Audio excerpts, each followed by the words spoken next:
Pause and solve because the answer is B. This can be a tricky one if you're not disciplined. When we look to the question, we parse out our goals.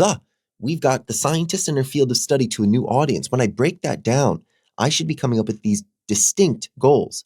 The scientist to a new audience and her field to a new audience. This is the mistake that some students would make, that if you recognize this question is easy peasy.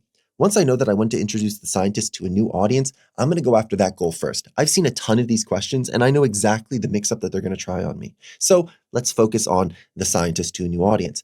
A is a failure because the goal of introducing a scientist to a new audience isn't even addressed at all in A. B does a nice job. It gives me the name, but more importantly, it gives me the title.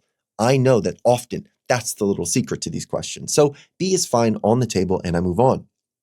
C is a failure because where is she? It speaks to the plural marine biologists, but I'm trying to introduce her to a new audience. D does better. It says her name, but notice it's dropping the critical title. If I were taking a test, I would full send right now on B. But let's develop good habits and dig a little bit deeper.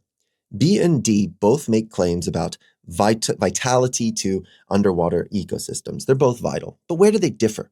They differ in these details where B is saying 25%, but that is supported by the notes.